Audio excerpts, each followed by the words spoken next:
Ukraine. Moving on. So we will have to keep up our tempo and not to stop. And the next topic is invisible wounds of war, to see, to care, to treat. And psychotherapist, the head of the development of psychological rehabilitation of UNBROKEN Center, Oleg Berezyuk, is going to present that topic. Thank you, dear friends. Maybe you just joined us on the third day of the summit. For you, we would like to give a good, warm round of applause. It's a tradition, and the floor is yours. Thank you. Good morning, ladies and gentlemen. My name is Oleg Berezyuk. I'm a psychiatrist, psychotherapist. I work at Lviv National Medical University, and of course, I'm the head of mental health service in UNBROKEN Center and Territorial Medical Unit number 1 in Lviv. Today, I would like to talk about invisible wounds of war. If we talk about amputations, unfortunately in Ukraine, we are going to have tens of thousands of such patients. If we talk about invisible war traumas, we are going to have millions of people with these traumas. So we need to learn, because until now, we do not quite know how to see these invisible wounds of war, how to care of people with these injuries and traumas, and we need to know how to treat them. Minister Lyashko, at the very beginning of the war,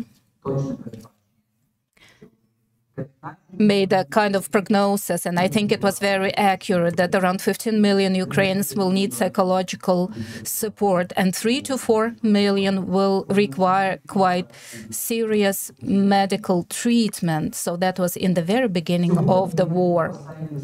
So the Gradus research tells us that 72% of Ukrainians feel stressed.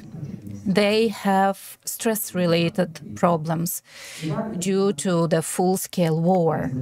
And then Minister Lyashko also tells what will happen to people undergoing war stress. Those are very different psychosomatic problems, starting from diabetes mellitus and down to infarctions, circulation disorders, hypertension. PTSD, if not seen and treated, will lead to even more psychological and psychiatric disorder. Also can lead to alcohol, drug abuse, suicidal attempts, and suicidal behaviors. In the very beginning of the war, I had a talk with a colonel of American Army, a surgeon, who used to tell me, Oleg, you need to take care of men after war, because we have a story and the experience from the US when after the Vietnam War, we lost much more men after the war than during the war due to stress and PTSD and other stress-related disorders. So 3 invisible wounds of war: somatic disorders due to war stress. So you might tell, we can see them, why you're telling they're invisible, but it's really very often that these disorders are not perceived as war-related, that are related to psychological war trauma. So they are perceived as trivial problems, but they need to be treated differently. The next war trauma, unseen, but that is there, is post-traumatic stress disorders. We'll be talking more about that. And number 3, another one, almost not discussed, not mentioned. Well, concussions, TBI with TBIs, or we call them concussion or commotion trauma. Concussion So when we have tens of thousands of amputations, so there'll be hundreds of thousands of concussions. And speaking about PTSD and other mental disorders related to war, will be millions. So what do we pay attention, first of all? Something that we see, that is visible, but it's mandatory for us to learn to see what is not seen, what is invisible. Otherwise, we will lose control and we will not be able to help people. So all the healthcare workers need to be at least half a centimeter ahead. It's not easy. And also we had a small study. We don't have time to do that, to do studies, but we really need to do that. And we ask our partners to help us with the studies, with the trials. But we had one small trial. It was a questionnaire, and it was a questionnaire for 100 military servicemen. Among them, there were only those who had just PTSD without injury. But we didn't differentiate at that time concussions. At that time, for us, it was invisible, but PTSD with concussion and PTSD without concussion is a totally different thing. So, and approach is different. And all the military servicemen who came to our hospital were wounded. So among all the hospital patients who came as wounded, we had 28.8% of patients who had PTSD. And actually, it's the same figures that we see from the NATO studies, that out of all people who come back from the battlefield, around 30% develop PTSD. And of course, post-traumatic stress disorder was seen in psychiatric patients and who were treated in a psychiatric unit and who came with a psychiatric diagnosis. Very briefly, out of the clusters and criteria of PTSD, the symptoms is almost the same. It's 40% of intrusive pathology, avoiding treatment 21%, negative depressive feelings 22%, and hyperagitation 28%, hyperarousal out of all people with PTSD. It's important to see, out of all patients who were in the hospital, the wounded soldiers, 10% had severe depression. That's a lot. And among those who were in the psychiatric unit, 58 of those had severe depression. So actually, this is the acute stage. And our patients come to the hospital usually after 5 to 2 weeks after the injury. So it is still the acute stress disorder. I would like to show you briefly the model that we are working with since the very first day. Because the very first day of war, I realized even if we know something, we could not do everything. So we didn't know a lot in the beginning, and we had to learn a lot. But still, we opened the first in Ukraine psychiatric unit in a general hospital. It was like a quiet revolution, 28 beds that have changed our hospital. Today, if you ask the surgeon, the therapist, rehabilitation specialist, or whoever, so how about the psychiatry unit? So we cannot imagine, they say, how we could have lived without it. Although in the beginning, they said we didn't want that crazy house, but it's a stigma from the post-Soviet Union times. Well, all such services were provided only in isolated hospitals. But now this unit is part of a general hospital, and it's not expensive. You just have to create nice conditions, convenient, like have to paint the walls nicely, and good staff who realize and know what this mental trauma is. And in May 22, we opened the outpatient center of psychological, psychotherapeutic, psychiatric care to patients. How did that happen? We had a dream, but we didn't have the resources for that. And then the IT specialist started to work with us, and IT people came to us and they said, we want to invest in your hospital, we want to help people. And we asked what kind of specialty you are interested in, and they said mental health. So we supported that desire of the IT people, and we created this outpatient center, mental health outpatient center, serving thousands and thousands of patients, military people, their family, and civil population as well. So we treat them. So we also take civil people who have problems. They come to our center and they pay for themselves according to National Health Service of Ukraine, and psychotherapeutic service is a paid service.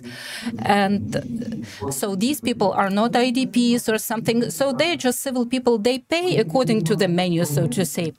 So we treat military people as well who have received their injuries at war, and it's free of charge for them and for their families. And the hospital helps us to pay for them. The hospital gives money for that. A little portion is taken from the National Health Care Service of Ukraine, but we have to revise the psychiatric benefit package. And the huge part, the biggest part, we receive from donors like Canadian Red Cross in particular, because together with us, they've created a unique program, to give salaries to people who have suffered due to war and who work in our center. We are very thankful to them for that, and this mechanism could work in other hospitals as well. This is a very important thing. We have several groups that we have to approach differently. PTSD in military and civilians, not wounded. It's one of the groups. PTSD in children is a totally different group. Not many people know how to serve, take care of that group. We learn how to do that. PTSD in people with wounds, bodily wounds. I need to tell you an important thing. People who have lost their limbs, and we see them and we help them, they have very good compensatory mechanisms. They have a desire to rehabilitate, to overcome their deficits. At the very beginning, they have low level of anxiety, depression, and PTSD because they're very motivated. People who have thoracoabdominal injury or TBI have a high level of PTSD and high anxiety and depression level, and we need to pay attention to them in the very beginning. Although we don't see them, it's not visible.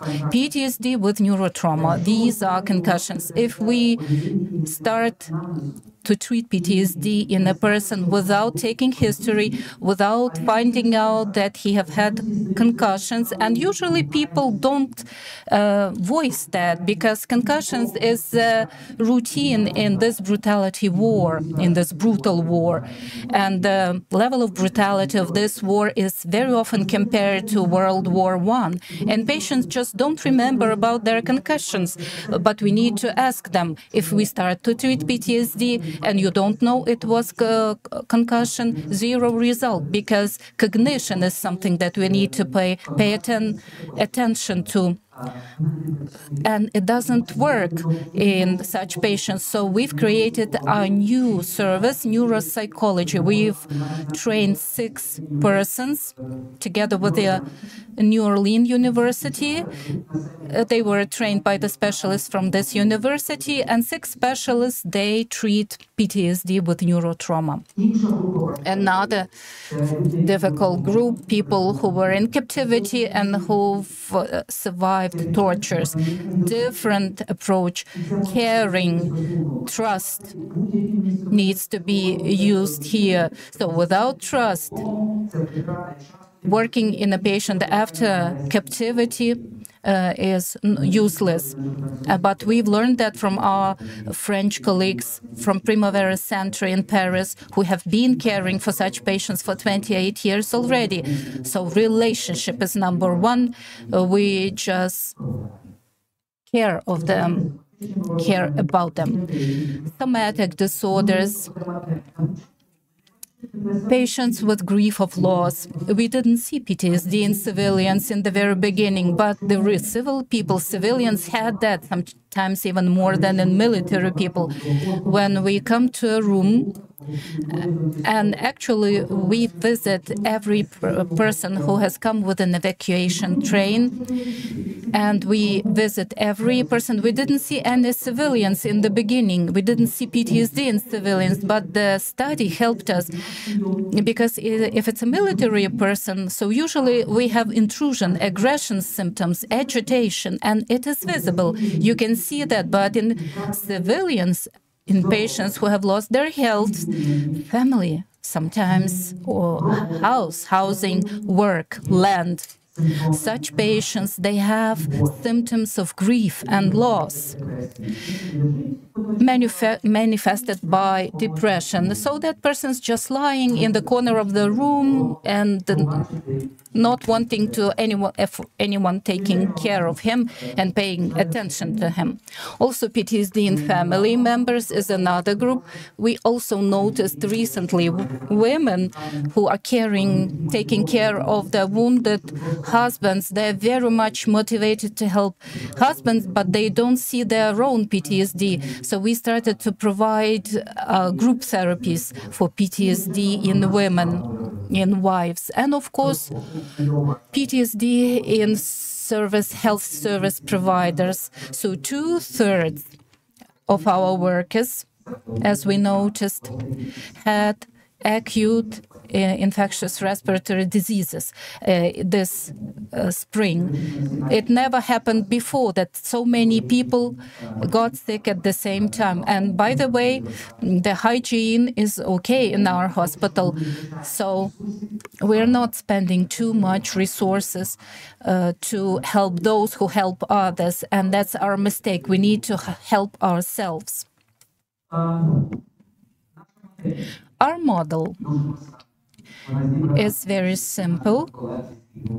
So it's a pharmacotherapy, up to 30% of support.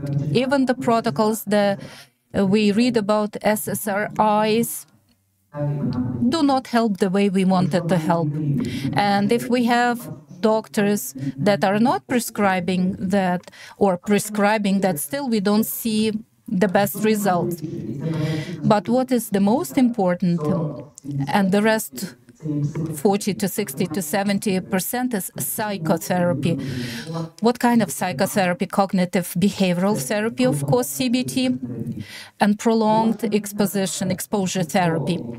Each psychologist and psychotherapist that works in our hospital needs to know how to use this simple instrument in PTSD. 5 to 7 sessions, correct interventions. It takes about gets rid away of 90% of symptoms, PTSD. Also, it's EMDR therapy. You know about that therapy. It's a wonderful therapy for people who avoid being treated. But it unites, so to say, the head and the body. Each psychology of our center needs to know stabilization techniques, including EMDR technique. Everyone needs to know that. Body-oriented therapy, Ms. Irina has mentioned that today. So what's the evidence-based? So we learned it from our French colleagues, Prima Levia. Thanks to that therapy, after we have established trust and care, we come to our patients who came after being tortured and who were in captivity, because it's a tragedy for them. Because the injury and wound of torture is invisible and unspeakable horror. And art therapy. Art therapy is a therapeutic CT or MRI, that's what we call it. And when I'm in a dead corner working with a patient, I come to the art therapist and I ask, please show me his or her pictures. and I find the way. It's not something like, it's not just a play or a game. Art therapy is powerful too. Our therapist, who is the art therapist, has been studying for 6 years plus 4 additional, so it's not an easy thing to learn. And instrumental therapy, we love it. VR, transcranial magnetic stimulation, slow shift vibration therapy. Of course, they're very helpful, very instrumental. Some of them have the evidence base, like, for example, transcranial magnetic stimulation. It's allowed, the protocol is there for resilient or resistant depression. We use that to treat such patients with success. But we've seen, as well as our American colleagues, that it is helpful for patients with PTSD with organic disorder. And sometimes the patients who have speech problems during after the 30 or 40 sessions, they start to speak normally. So VR, today we have our partner here. So please remind me, a speech company. By our order, they have developed a method that helps to optimize the time of MDR. We call it bubbles. And patients love it because patients love everything that it's nice and cute, but helpful at the same time. And hopefully we will have our further cooperation, and hopefully that we will have our research done together. The main factors is the teamwork. One person is helpless. So clinical rounds every week to see patients who come to the hospital, who are admitted. And everyone goes there because everyone of the team needs to see 2.5 hours. Also, on our way, we look at our patients who has been there for some time. Clinical consultation of complex cases every Tuesday, like intern or resident or psychotherapist are preparing a case to discuss, and when we all discuss it together. Clinical supervision, intervention in group setting every week, Tuesday, and once a month for leading therapist group. It's useful not for diagnosis and treatment. It's also for the therapist himself, because we help others. Also, we need to help ourselves. And surely training. We were trained by the French colleagues, and actually in France, but they have to have publications in the scientific journals. That's a part of the contract, and it's a part of the effort to make sure their work is known to others, and also this prevents secondary PTSD. Well, that's what has been proven by the modern science, and we keep learning from that as well. So these are the partners we are learning from. Our colleagues, the Yale University, Tulane University, Charité. There was one other French partner, Prima, which for some reason is not here in the slide, and our Israeli colleagues. When the Israelis were visiting us, unfortunately, they cannot do this today because they have lots of work at home. But when they were visiting, they were bringing the best, the most applicable tools for working with PTSD. They were not just cognizant of the theory, they have lots of practical experience. So basic PH, search for resources for the patient, and the physical therapy, and lots of things they have developed to support patients with PTSD. These are our other partners, Lviv IT cluster and the Canadian Red Cross. We keep searching for more resources. The government is indeed doing its best, but we are encouraging government to spend more money on the military equipment, and we need to do our part of the work. We need to build these partnerships for the decades ahead. We are taking care for the prosthetics, and we want to make sure that these people actually live great lives in the broader context. And that's the reality we have to deal with. We want to share this experience that we have amassed over this year and a half. We want every regional or city hospital in Ukraine to have a small psychiatric unit or a mental health center, and they will live happily ever after. We will not cope with everything on our own because we have two challenges. One challenge is the number of patients, and the minister has warned us there can be over 1 million patients, and also the brutality of trauma that triggers terrible reactions of our psyche and organic reactions as well. So accessibility should be much higher. Just one well-established center is not enough. There should be a couple of such centers in every region of Ukraine. And we are currently in touch with other places. In the districts of Lviv region, we have already launched 5 or 6 such small mental health centers. When people are discharged from the hospital, they have received medical care, they can keep on using those mental health centers to support their mental health. This was a brief presentation of our experience. And this was Oleg Berezyuk. Thank you so much. So, we will surely use this opportunity for a brief Q&A. Let this be brief questions and brief answers. If you have any questions, I'm looking at Irina Zaslavets. Yes, surely you have lots of questions to discuss between you. You will have some time. And yeah, do we have any questions? Thank you.